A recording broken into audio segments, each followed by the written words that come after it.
सो हे NEET warriors, कैसे हैं आप सब लोग। Welcome back to NEET biology Shalini Vyas, एक ऐसा यूट्यूब चैनल जिसपे हम बायोलॉजी के पूरे सिलेबस को in depth in detail complete करने वाले हैं। नीट 2026 में बायो में 360 आउट ऑफ 360 स्कोर करने वाले हैं, लेकिन नीट 2026 में पर नीट 2025 तो हो चुका है। उसमें अगर कोई बच्चे थे जिन्होंने नीट 2025 दिया था तो अब रिजल्ट आने वाला, आप सबको पता होगा। कल की भी आ चुकी थी, तो अगर की आ चुकी है तो आप लोगों को की मिलानी होगी। अगर आपको की का पीडीएफ चाहिए सारे कोड वाइज, तो मैंने अपने टेलीग्राम चैनल पे डाल दिया, आप लोग जाके देख सकते हैं, लिंक आपको डिस्क्रिप्शन में मिलेगा। ठीक है। अगर आपको कोई क्वेश्चन चैलेंज करना है तो कैसे करेंगे क्वेश्चन को चैलेंज, उसका भी वीडियो है, आप चैनल पे देख सकते हैं। और जो पीडीएफ था उसका, वो भी मैंने टेलीग्राम पे डाल दिया है। ठीक है ना। अभी जो वीडियो है वो है कि आप चॉइस फिलिंग कैसे करेंगे। देखो, मैंने वीडियो डाला था जिसमें मैंने बताया था कि काउंसलिंग जो होती है वो कैसे कैसे स्टेप में होती है। नीट 2025 की काउंसलिंग के क्या क्या स्टेप्स होने वाले हैं। ठीक है। तो उसमें मैंने बताया था कि आपको चॉइस फिलिंग करनी होती है। चॉइस फिलिंग एक बहुत ज्यादा इंपॉर्टेंट स्टेप होता है। ठीक है। तो ये वीडियो बेसिकली इस चीज पे बेस्ड है कि कैसे चॉइस फिलिंग आपको करनी है, क्या क्या ध्यान रखना है ना। अगर आपने पहले कभी इस टाइप का कोई वीडियो नहीं देखा है, क्योंकि होता है लोगों को नॉलेज नहीं होती, मुझे भी नहीं थी एक टाइम पे, मैंने भी हर जगह से नॉलेज इकट्ठा करी है। अब क्योंकि मुझे इन सब के बारे में पता है तो मैं आपको बता रही हूँ, तो प्लीज ध्यान रखना। यहाँ पे बहुत सारी गलतियां बच्चे कर देते हैं। तो सबसे पहले तो अगर आपको कोई भी इंपॉर्टेंट अपडेट पीडीएफ वगैरह चाहिए और आप नीट 2026 के लिए अगर मेरे साथ पढ़ना चाहते हैं तो t.me/नीट बायोलॉजी शालिनी व्यास ये वाला यूट्यूब चैनल ये वाला टेलीग्राम चैनल ज्वाइन करना ना भूले, और यूट्यूब को सब्सक्राइब करना ना भूले अगर कोई बच्चा पहली बार आया तो प्लीज। ठीक है। सेकंड, और ये वाला इंस्टाग्राम ज्वाइन करेंगे आप सब लोग। ठीक है, फॉलो करेंगे @SVNeetBiology। अब बात आती है कि ये वीडियो किस चीज पे है। तो ये वीडियो है नीट 2025 में आप जब काउंसलिंग के लिए अपेयर करेंगे तो आपको चॉइस फिलिंग करनी होगी, तो आपको प्रेफरेंस लिस्ट बनाना आना चाहिए। आपको अभी से अपने मार्क्स देखने चाहिए, क्योंकि की आ गई है, मिलाएंगे, मार्क्स देखेंगे। मार्क्स देखने के बाद आप अपनी रैंक देखेंगे। रैंक के बेसिस पे, देखो मैंने पहला पॉइंट ही क्या लिखा है, समझ रहे हो तुम लोग। स्टेप बाय स्टेप देखते हैं। पहला पॉइंट मैंने क्या बताया, रैंक, यानी कि रैंक और मार्क्स, इन दोनों के बेसिस पे आपको पता चलेगा कि आपको कौन कौन से कॉलेज मिल सकते हैं और कौन से मिलने के चांसेस बिल्कुल नहीं है। थोड़ा सा प्रैक्टिकल होके सोच के चलना। ठीक है। अब देखो, आपके कोई मार्क्स आए, हर साल की कट ऑफ अलग थी। 2024 की कट ऑफ बहुत अलग थी, 2025 की कट ऑफ बहुत अलग है। अभी जैसे ट्रेंड चल रहा है नीट का एग्जाम का, तो आपको मार्क्स से ज्यादा रैंक के ऊपर फोकस करना है कि आपके मार्क्स पे जो आपकी रैंक बन रही है, उस रैंक पे पिछली साल कौन सा कॉलेज मिला था। तो रैंक और मार्क्स आपको इस वक्त पता होना बहुत ज्यादा जरूरी है। ये दो चीजें पता होंगी। उसके बाद आपको ये पता होना चाहिए कि ध्यान रखो भाई, आपके पास ऑप्शन मिला है आपको कि आप इनफाइनाइट कॉलेजेस को ऐड कर सकते हैं प्रेफरेंस लिस्ट में। ठीक है, इनफाइनाइट, जितनी चाहे, कोई लिमिट नहीं है। तो जितनी ज्यादा कॉलेजेस आप डालेंगे उतना ज्यादा चांसेस हो जाएगा for you to get selected. Understand. ठीक है।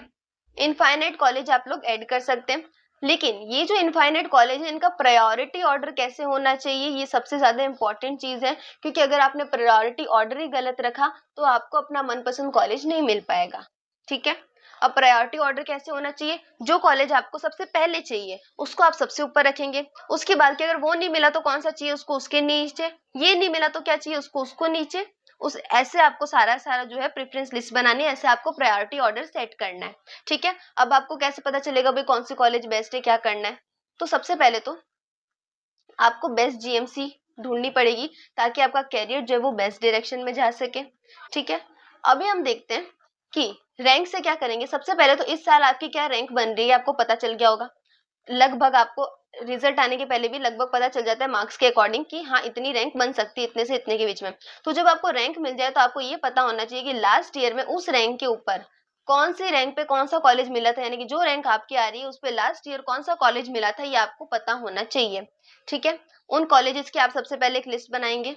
जब आपने इन कॉलेजेस की लिस्ट बना ली तो मान लो आपने कोई भी 40 ऐसे कॉलेजेस ढूंढे जो आपकी इस पर्टिकुलर रैंक के ऊपर आपको मिल सकते हैं।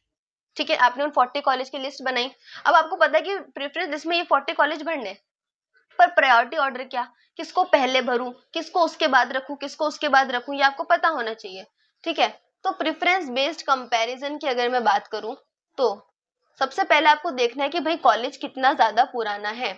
ठीक है, अगर कोई कॉलेज नया है, कोई अभी अभी बना है, तो ऑब्वियसली मॉडर्न टेक्निक्स वगैरह की तो होंगी, तो उसके अंदर इंफ्रास्ट्रक्चर बहुत अच्छा होगा, आपको वहां रहने में मजा आएगा। लेकिन हम क्यों कोई कॉलेज चाहते हैं, क्यों गवर्नमेंट कॉलेज चाहते हैं? क्योंकि अल्टीमेटली हमें जॉब करनी है, हमें जिंदगी भर पढ़ना नहीं है, हमें जॉब करनी है। हम एंजॉय करने के लिए कॉलेज में नहीं जा रहे, हम पढ़ने के लिए जा रहे हैं। हालांकि एंजॉय होना चाहिए, पर मेन क्या चीज है कि हमें पढ़ना है, पढ़ने के बाद हमें ये कंफर्म होना चाहिए कि हमें जॉब मिलनी चाहिए। ठीक है, तो कॉलेज जितना ज्यादा पुराना होगा ना, उसको ज्यादा प्रेफरेंस देना, ताकि आपको ज्यादा एक्सपोजर मिल सके। ठीक है, ज्यादा एक्सपोजर। अब आपको पता है कि कॉलेज जितना ज्यादा पुराना होगा, उतने ज्यादा बच्चे अभी तक के टाइम में उस कॉलेज में पढ़े होंगे। ठीक है, मान लो एक कॉलेज है वो 1980 में बना है, एक कॉलेज मान लो अभी 2013 में बना है, तो ऑब्वियसली अभी 2025 के अंदर तक मैं अगर कंपेयर करूँ, तो इतने टाइम में 2013 में जो कॉलेज बना होगा, उसमें कंपेरेटिवली कम स्टूडेंट पढ़े होंगे एज कम्पेयर टू वो कॉलेज जो कि 1980 में बन रखा है ना। तो आपको देखना है, जितना ज्यादा पुराना कॉलेज होगा, उसका एक्सपोजर उतना अच्छा होगा, और स्टूडेंट जितने पास आउट हुए हैं वो ज्यादा हो जाएंगे। अब जितने ज्यादा स्टूडेंट पास होंगे, उतने ही ज्यादा लोग होंगे जिनको जॉब मिली होगी, तो वो आपको पता चल जाएगा उनके रिकॉर्ड देख के, है ना। उसके बाद आपने एक बार इस बेसिस के ऊपर कॉलेज की लिस्ट बनाई, उसके बाद आपको देखना है कि उस लिस्ट के अकॉर्डिंग ऐसे कौन से कॉलेज हैं जो पीजी की सुविधा आपको दे रहे हैं। यानी कि पीजी देखो क्या होता है, आपने एक बार मान लो कोई एमबीबीएस किया कहीं से, ठीक है, यूजी, अभी आपने नीट यूजी दिया, फिर आपको सिर्फ यूजी कोर्सेज करने से नहीं होता है, उसके बाद आपको पीजी करना होता है, पोस्ट ग्रेजुएशन करनी होती है। तो ऐसे कॉलेजेस जो पोस्ट ग्रेजुएशन करवाते हैं, आपको उन कॉलेजेस को प्रेफरेंस लिस्ट में ऊपर रखना चाहिए। क्यों? क्योंकि जब तक आप पोस्ट ग्रेजुएशन नहीं करोगे, आपको वो वाली यू नो आप उतना अच्छा काम नहीं कर सकते बिना पोस्ट ग्रेजुएशन के किए। ठीक है, प्लस आपको ध्यान रखना है कि रिजर्वेशन, अब कुछ कुछ कॉलेजेस होते हैं कि आपने पोस्ट ग्रेजुएशन तो दे रहे हैं वो अपने कॉलेज में, पर रिजर्वेशन भी दे रहे होते हैं। यानी कि वो कहते हैं कि भाई अगर किसी स्टूडेंट ने मेरे ही कॉलेज से एमबीबीएस, बीडीएस या कोई भी कोर्स किया है, तो वो कहेंगे कि हाँ ठीक है, जब हम पीजी का जब मार्क्स वगैरह आएंगे, तो जब हम एडमिशन देंगे आगे कोर्सेज के लिए, तो रिजर्व हमारे कॉलेज से करने वाले बच्चों को हम रिजर्वेशन देंगे थोड़ी, है ना, तो उसमें आपको फायदा हो सकता है। कुछ कॉलेज होते हैं जो पीजी तो दे रहे हैं पर रिजर्वेशन नहीं दे रहे, तो इनको हम पीजी प्लस रिजर्वेशन देने वाले कॉलेज के नीचे रखेंगे प्रेफरेंस लिस्ट में। कुछ कॉलेज होते हैं जो पीजी की फैसिलिटी नहीं दे रहे होते, लेकिन अगर आपको प्रेफरेंस लिस्ट में रखना ही है, तो आप उनके नीचे रखेंगे। इतना समझ में आया?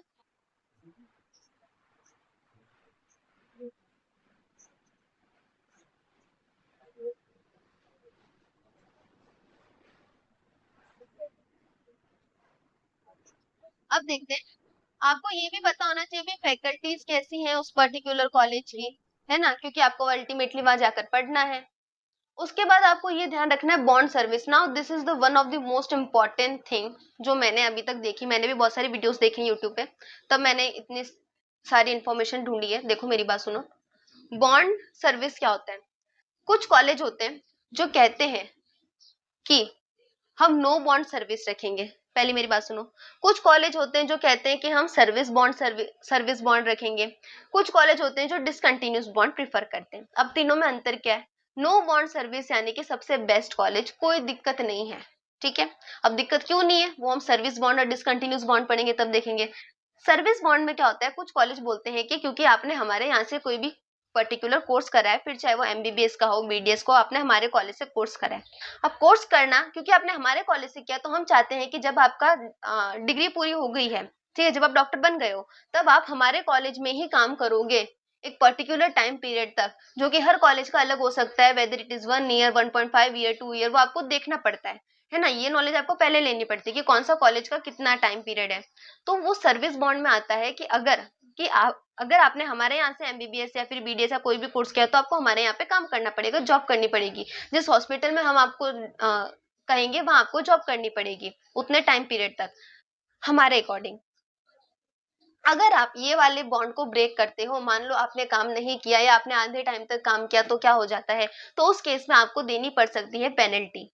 तो इसलिए आपको पता होना चाहिए कि सर्विस बॉन्ड है, डिसकंटिन्यूस बॉन्ड है, तो आप उसकी तरफ कम जाए comparative to no bond service. ठीक है, अब होता है डिसकंटिन्यूस बॉन्ड। क्या होता है डिसकंटिन्यूस बॉन्ड की मतलब, अगर आपने 5 साल का कोई कोर्स है और आपने आधे टाइम में उस कोर्स को किया, 3 साल किया और फिर आप चाहते हो मैं छोड़ दूं, 2 साल किया मैं चाहते हो छोड़ दूं। तो जब आपको सीट मिल गई, आपने ज्वाइन किया, आप कॉलेज जा रहे हो और उसके बाद आप उस सीट को छोड़ रहे हो, ठीक है, तो उनके अकॉर्डिंग वो सीट वेस्ट हुई है, और अगर वो सीट वेस्ट हुई है तो आपको पेनल्टी देनी पड़ती है। अब हर कॉलेज के हिसाब से अलग पेनल्टी होती है, तो वो आपको अगेन कॉलेज वाइज पता चलेगा कि क्या पेनल्टी हो सकती है, ठीक है। आगे देखो, नो बॉन्ड सर्विस सबसे बेस्ट होता है, क्योंकि कोई दिक्कत नहीं है, कोई पेनल्टी वगैरह नहीं लगती आपके। अब एम्स जितने भी हैं सबके अंदर नो बॉन्ड सर्विस होती है, इसलिए लोग एम्स को ज्यादा प्रेफर करते हैं। आपको ये भी ध्यान रखना होगा कि हॉस्टल हॉस्टल फैसिलिटीज कैसी मिल रही है, लैब फैसिलिटीज कैसी है, और देन हॉस्पिटल फैसिलिटीज कैसी है, ठीक है। हॉस्पिटल फैसिलिटी, लैब फैसिलिटी और हॉस्टल फैसिलिटीज आपको कैसी कैसी मिल रही है, आपको इन सबका ध्यान रखना होगा।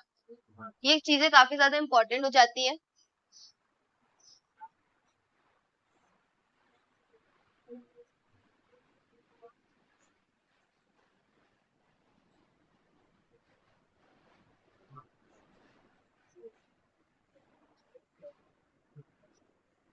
अब ये देखो कि पेशेंट कितने आए, ये बहुत इंपॉर्टेंट चीज है।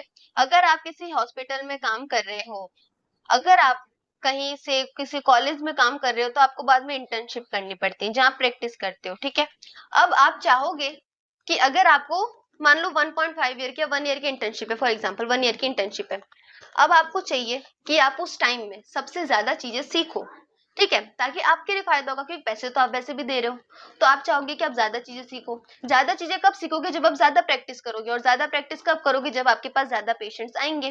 तो अगर आप किसी ऐसे कॉलेज में हो, एक ऐसे ऐसे हॉस्पिटल में आप प्रैक्टिस कर रहे हो जहाँ पे नंबर ऑफ पेशेंट ज्यादा आ रहे हैं, तो नंबर ऑफ पेशेंट ज्यादा आएंगे तो आपको क्या हो जाएगा, एक्सपीरियंस ज्यादा मिलेगा। जब आपको एक्सपीरियंस ज्यादा मिलेगा तो आपकी जॉब की जो होते हैं ना, बढ़ जाएंगे, आपका एक्सपीरियंस बढ़ जाएगा, ठीक है। एक सेकेंड है। उसके अलावा आपको ये भी ध्यान रखना है, देखो जो प्राइवेट हॉस्पिटल होते हैं और जो गवर्नमेंट हॉस्पिटल होते हैं, दोनों में डिफरेंस क्यों है, क्यों, क्योंकि प्राइवेट वाले में पेशेंट्स कम आएंगे। अब जब पेशेंट कम आ रहे हैं प्राइवेट वाले में, तो क्या हो जाएगा, पेशेंट कम आ गए हमारे, तो एक्सपीरियंस कम मिलता है। जबकि गवर्नमेंट वाले में पेशेंट लोड बहुत होता है, तो आपको एक्सपीरियंस ज्यादा मिल जाएगा वैसा। हाँ, मेहनत आपको करनी पड़ेगी। उसके बाद नेक्स्ट चीज आती है सिटी। अब आप जब सिटी देखते हो कि आपका जो कॉलेज है वो कौन सी सिटी में, तो आपको देखना है टायर 1 में, टायर 2 में, टायर 3 में। ऑब्वियसली अगर आपके पास दो अच्छे कॉलेज हैं, एक कॉलेज आपका दिल्ली में है और दूसरा कॉलेज कोई ऐसी जगह है जहाँ पे आपको रहने में दिक्कत हो सकती है, मान लो आप राजस्थान साइड के हो और दूसरा कॉलेज आपको केरल साइड में मिल रहा है, और एक कॉलेज आपको दिल्ली में मिल रहा है, ऑब्वियसली आप दिल्ली वाले कॉलेज में जाना ज्यादा प्रेफर करोगे। क्यों, क्योंकि आपको वहां पे लैंग्वेज बैरियर कंपैरेटिवली उतना नहीं होगा जितना आपको केरल वगैरह में होगा। उसके अलावा जो ये मेट्रो सिटीज वगैरह होती है वहां हर कोई जाना प्रेफर करता है, तो आपको भी उसी तरीके से सिटीज देख के फिर कॉलेज डिसाइड करना है। एम्स के अंदर कोई बॉन्ड नहीं होता, अगेन मैंने आपको बता दिया था। अब आती है फीस की, जो सबसे इंपॉर्टेंट चीज है। अगर आप किसी कॉलेज को प्रेफरेंस लिस्ट में डाल रहे हो तो आपको पता होना चाहिए उसकी फीस कितनी है। अगर आप वो फीस अफोर्ड कर सकते हो तो ही उस कॉलेज में जाना सही होगा।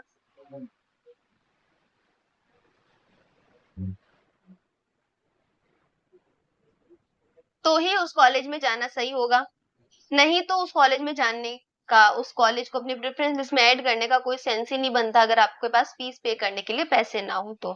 ठीक है, थोड़ी प्रैक्टिकल बात है। अब देखो, सबसे पहले सबसे ज्यादा लोग जो प्रेफर करते हैं गवर्नमेंट कॉलेजेस को प्रेफर करते हैं, उसके बाद सेमी गवर्नमेंट कॉलेजेस, और उसके बाद प्राइवेट कॉलेजेस, क्योंकि बहुत ज्यादा फीस होती है।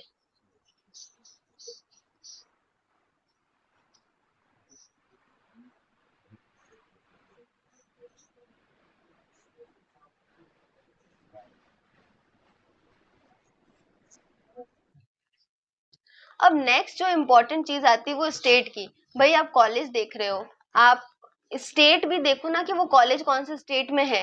क्या आपको उस स्टेट में जाने पे स्ट्रगल तो नहीं होगा, हो सकता है कि आप किसी ऐसी जगह पे रह रहे हो कि आपके स्टेट चेंज होने की वजह से आपको खाने की दिक्कत आ रही है, आपको रहने की दिक्कत आ रही है, क्या आप वहां पे अकेले रहना कंफर्ट करते हो या नहीं करते हो, आपको ट्रेवलिंग की दिक्कत आ रही है, क्या वहां पे इजी ट्रांसपोर्ट वाली सुविधा है या नहीं है हॉस्पिटल कॉलेजेस के आसपास। आपको ये सब पता होना चाहिए कि क्या आप अपनी जिंदगी के 4.5 साल, 5.5 साल वो बेस्ट जगह पे आराम से रह सकते हो या नहीं रह सकते हो। तो उसके अकॉर्डिंग आपको कॉलेज चुनना है, उसके अकॉर्डिंग आपको स्टेट देखना है, आपको लैंग्वेज बैरियर ना आ जाए, है ना।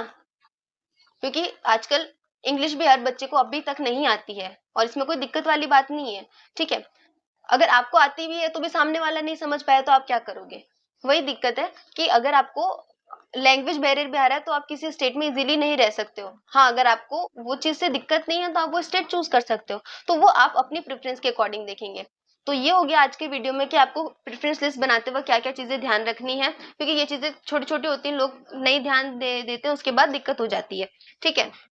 तो t.m/नीट बायोलॉजी शालिनी व्यास वाला टेलीग्राम चैनल है, आप इस टेलीग्राम चैनल को ज्वाइन करेंगे further updates, notes and PDF के लिए। इंस्टाग्राम हैंडल को फॉलो करेंगे और उसके साथ ही प्लीज अगर कोई भी चैनल पे नया है तो इस चैनल को सब्सक्राइब कर देना, बेल आइकन दबा देना, और अगर वीडियो अच्छा लगा तो प्लीज वीडियो को लाइक कर देना और कमेंट में मुझे बताना कि आपको समझ में आया या नहीं। Okay, thank you, all the best for your counselling process. Thank you.